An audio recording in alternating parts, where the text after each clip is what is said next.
Hi everyone, this is Hasmita. Welcome to our channel Basic Economy. In this video, we will discuss what is microeconomics, right?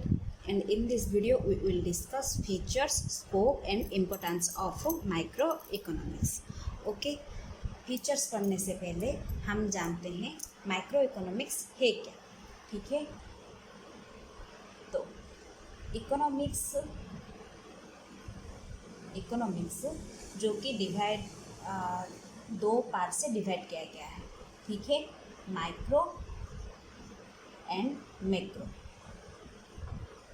Okay, micro and macro. तो micro इसको divide किसने किया? Ragnar fridge ने. Ragnar fridge जो कि Britain के Oslo university से professor थे. ठीक है, उन्होंने इकोनॉमिक्स को दो पार्ट में डिवाइड किया, micro economics and macro economics, in the year 1933. Okay, in the year 1933 उन्होंने इकोनॉमिक्स को सिंपल करने के लिए इसको दो पार्ट में डिवाइड किया है. ठीक है, तो माइक्रो इकोनॉमिक्स जो आया है एक ग्रीक वर्ड जिसका मीनिंग है स्मॉल. माइक्रोस एंड मैक्रो को मैक्रोस. ठीक है, कि कहाँ से आया? एक ग्रीक वर्ड से आया है. ठीक है, माइक्रो एंड मैक्रो दो जो वर्ड है वो एक ग्रीक वर्ड माइक्रोस एंड मैक्रोस से लाया गया है. माइक्रोस विच मीन्स स्मॉल और इंडिविजुअल. ठीक है, वैसे ही मैक्रोस यानी एग्रीगेट और लार्ज. ठीक है, माइक्रोस यानी स्मॉल और इंडिविजुअल और मैक्रोस यानी एग्रीगेट और लार्ज यूनिट्स. मतलब माइक्रो जो है वो स्मॉल यूनिट और इंडिविजुअल यूनिट को स्टडी करता है और मैक्रोस जो है वो एग्रीगेट और लार्ज यूनिट को स्टडी करता है. ठीक है, एक फेमस इकोनॉमिस्ट के.ई. बॉल्डिंग ने कहा था इकोनॉमिक्स, माइक्रो इकोनॉमिक्स जो कि स्टडी करता है mean individual consumer, individual producer, small farms, wage income, individual income, okay, and households, ये स्टडी करता है माइक्रो इकोनॉमी. ठीक है, और मैक्रो इकोनॉमी क्या करता है? लार्ज यूनिट को, जैसे कि inflation, deflation, unemployment, national input, national output, okay, and national output, national consumption, investment, okay, ये सब को डिस्कस करता है मैक्रो इकोनॉमिक्स में. ठीक है, तो मैक्रो इकोनॉमिक्स हम अगले वीडियो में कवर करेंगे. ठीक है, फिलहाल देखते हैं माइक्रो इकोनॉमिक्स. ओके, अब हम डिस्कस करेंगे उसके कुछ फीचर्स. ओके,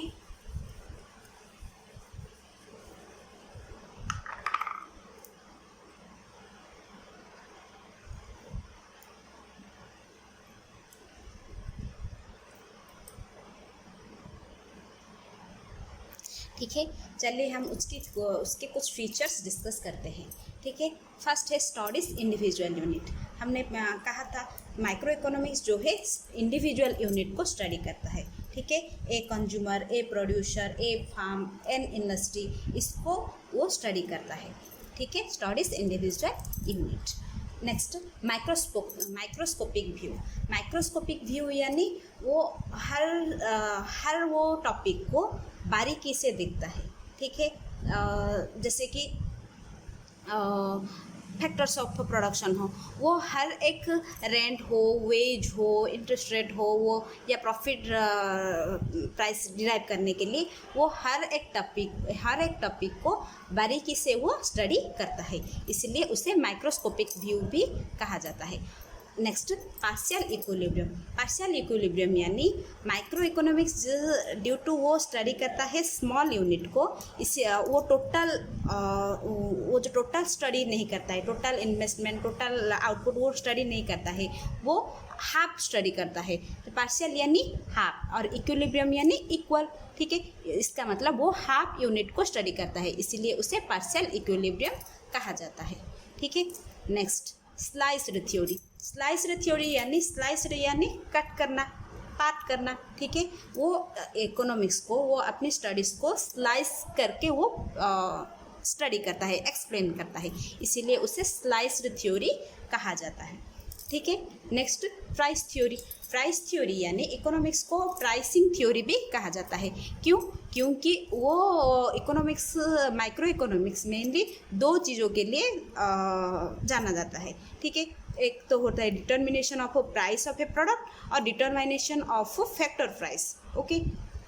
तो जो वो गुड्स एंड सर्विसेज हम प्रोड्यूस करते हैं, हम कंज्यूम करते हैं, उसकी प्राइस डिटरमाइन करता है micro economics.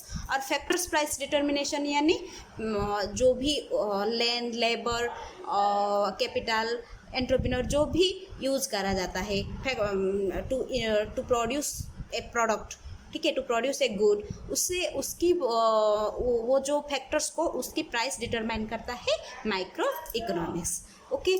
Next based on some of assumptions, okay. तो माइक्रो इकोनॉमिक्स क्या है?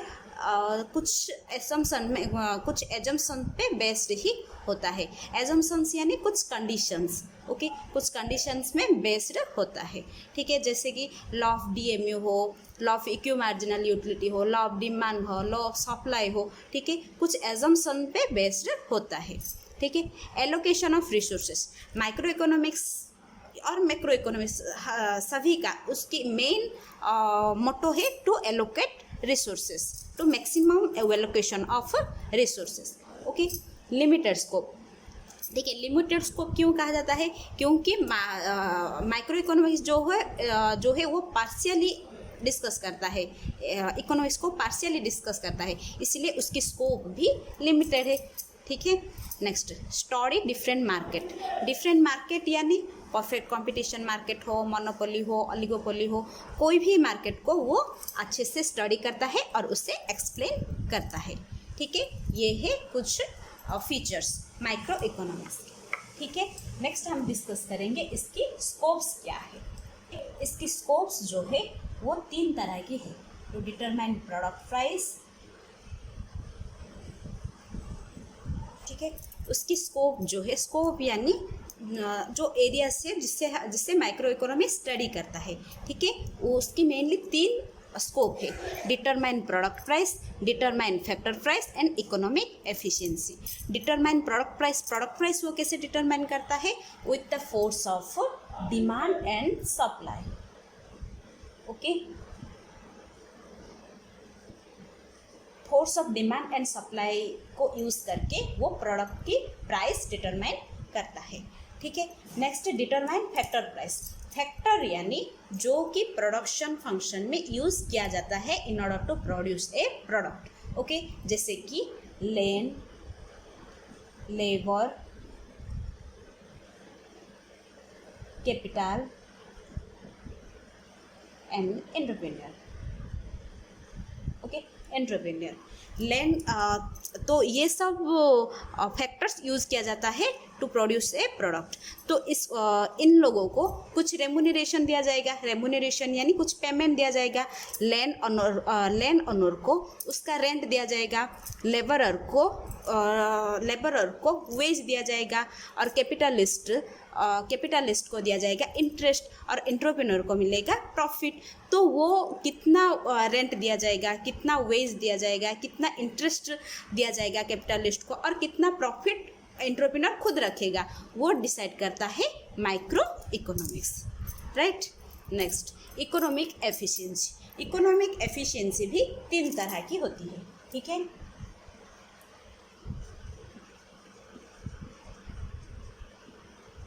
Production efficiency,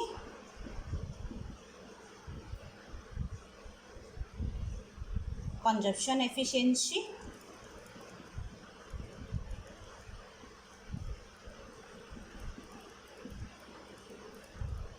allocative efficiency.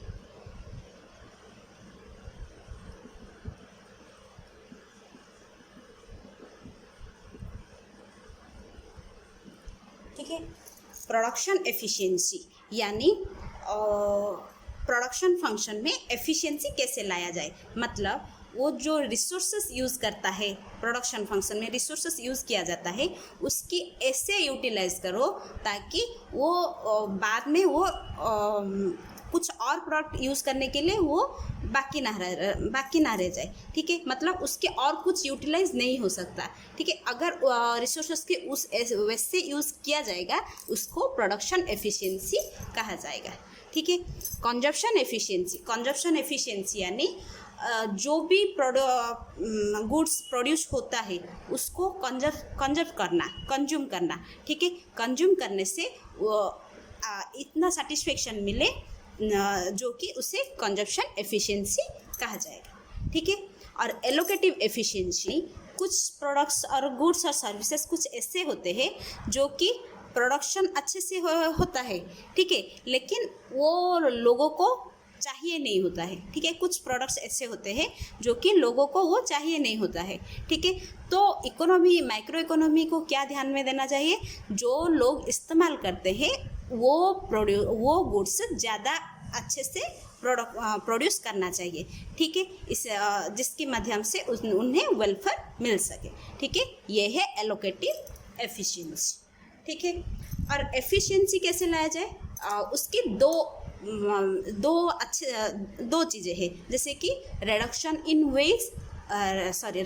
In vestiges and eradication of inefficiency. मतलब रिडक्शन इन वेस्टेज यानी कुछ प्रोडक्शन फंक्शन में, कोई भी एक फार्म में और इन इंडस्ट्री में वेस्टेज जैसे ज़्यादा ना हो, वो देखा जाना चाहिए, और इनएफिशिएंसी ज़्यादा ना हो, मतलब रिसोर्सेस को मैक्सिमम यूटिलाइज करना चाहिए। यहाँ पे हम एक एग्जांपल ले सकते हैं। देखिए क्या होता है, डायरी फार्म्स जो है, ठीक है, डेयरी फार्म्स में है तो दूध उत्पादन किया जाता है। ठीक है, तो वो डेयरी फार्म में क्या होता है, दूध सप्लाई होता है। ठीक है, दूध सप्लाई होने के बाद अगर ज़्यादा सप्लाई होता है, डिमांड के हिसाब से ज़्यादा अगर दूध हो तो उसे वेस्ट ना करके उसे कर्ड बना जाता है। ठीक है, दही बना जाता है, पनीर बना जाता है, घी और बटर, ये सब यूज़ किया जाता है, मतलब उसकी वेस्टेज ज़्यादा ना हो सके। ठीक है, और रिसोर्सेस की भी अच्छे से यूटिलाइज किया जाता है। ठीक है, इससे क्या होगा, इससे इकोनॉमिक एफिशिएंसी आएगा। ठीक है, तो ये है इकोनॉमिक एफिशिएंसी। ओके, नेक्स्ट हम डिस्कस करते हैं उसका बाद इम्पोर्टेंस। ठीक है, तो इम्पोर्टेंस हम अब डिस्कस करेंगे।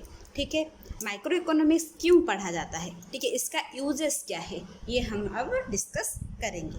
ठीक है, micro economics used to formulation policies means economic policies.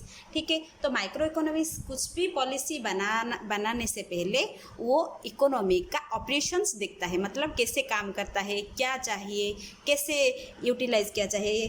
ठीक है, ये सब वो एक्टिविटीज़ देखता है। ठीक है, कौन, माइक्रो इकोनॉमिक्स। तो कोई भी पॉलिसी बनने से पहले माइक्रो इकोनॉमिक्स इकोनॉमी को स्टडी करता है। ठीक है, explains conditions of production and consumption, मतलब प्रोडक्शन और कंजप्शन का कंडीशंस कैसा है, मतलब प्रोडक्शन फंक्शन में क्या प्रोड्यूस करना है, कितनी क्वांटिटी में प्रोड्यूस करना है और कौन सी टेक्निक यूज़ करना है, ये सब डिसाइड करता है। और कंजप्शन गुड ज़्यादा बनाना है या फिर कैपिटल गुड ज़्यादा बनाना है तो वो डिसाइड करता है, वो एक्सप्लेन करता है माइक्रो इकोनॉमिक्स। ठीक है, और सिर्फ पॉजिटिव वे में वो डिसाइड नहीं करता है, बल्कि नॉर्मेटिव रोल भी वो प्ले करता है, मतलब कैसे होना चाहिए, कैसे होने से रिसोर्सेस ज़्यादा यूटिलाइज किया जा सकता है और कैसे बेटर रिजल्ट आएगा, वो सॉल्यूशंस भी देता है micro economics. Okay, next, guided to free private enterprises, ये सिर्फ गवर्नमेंट को ही गाइड नहीं करता है, फ्री प्राइवेट एंटरप्राइजेस को भी गाइड करता है, जैसे कि इंटरमीडिएट गुड्स क्या होना चाहिए, सब्स्टिट्यूट गुड्स का प्राइस क्या होना चाहिए, ये सब भी बताता है micro economics. Okay, maintains efficiency in different market, efficiencies in different markets यानी पीसीएम हो, पीसीएम यानी परफेक्ट कंपटीशन मार्केट हो, मोनोपोली हो, ऑलिगोपोली हो, कोई भी मार्केट में एफिशिएंसी कैसे ला जाए वो माइक्रो इकोनॉमी मेंटेन करता है। ठीक है। Next, protects from external diseconomics. External diseconomics मतलब जिससे इकोनॉमी को या फिर इंडिविजुअल को हार्म होता है। ठीक है। प्रोडक्शन फंक्शन में जिससे एक्सटर्नली वो हार्म होता है। मतलब ऐसे कुछ है मतलब प्रोडक्शन फंक्शन चलता रहता है। ठीक है। अगर स्किल्ड लेबरर की वेज अगर वो डिमांड करें, वो उनकी वेज बढ़ना चाहिए, मतलब ये प्रोडक्शन फंक्शन के अंदर में नहीं है, वो एक्सटर्नल फैक्टर है, तो वो एक्सटर्नल फैक्टर वो यहाँ पे हार्म करता है प्रोडक्शन फंक्शन को, तो वो होगा एक्सटर्नल डिसइकोनॉमिक्स। ठीक है। तो वो माइक्रो इकोनॉमिक्स क्या function from external diseconomics, right. Next, raise standard of living. Raise standard of living मतलब अगर रिसोर्सेस अच्छे से यूज होगा और अच्छे से प्रोडक्शन होगा, कंजप्शन होगा, तो क्या होगा, पीपल का क्या होगा, स्टैंडर्ड ऑफ लिविंग अच्छे से रेज हो पाएगा। ठीक है। Explain trade cycle. तो माइक्रो इकोनॉमी क्या करता है, ट्रेड साइकिल को भी अच्छे से एक्सप्लेन करता है, मतलब टैरिफ रेट कैसे होना चाहिए, कि कितना रहना चाहिए, कमोडिटी टैक्स कितना रहना चाहिए, वो एक्सप्लेन करता है माइक्रो इकोनॉमिक्स। ठीक है। और next, correct BOP. Correct BOP यानी बैलेंस ऑफ पेमेंट को भी वो करेक्ट करता है। ठीक है, राइट। फॉरेन एक्सचेंज रेट कितनी रहना चाहिए, अब डॉलर की वैल्यू 70 रुपीज़ से ज़्यादा है, तो वो क्यों है, क्या करने से वो कम होगा, ये एक्सप्लेन भी करता है, माइक्रो इकोनॉमिक्स। ठीक है। Next, social welfare. Social welfare यानी अगर ये सब अच्छे से ये इम्प्लीमेंट हो पाएगा, पॉलिसीज, प्रोडक्शन फंक्शन और ये सब अच्छे से अगर इम्प्लीमेंट हो पाएगा, तो क्या होगा, इकोनॉमी में सोशली वेलफेयर हो सकेगा। ठीक है। तो ये सब है इम्पोर्टेंस है माइक्रो इकोनॉमिक्स की। ठीक है। Okay friends, that's it for today, and I hope you like the video. If you like it, then please share, like and subscribe, and give your valuable comments to us. Thank you so much.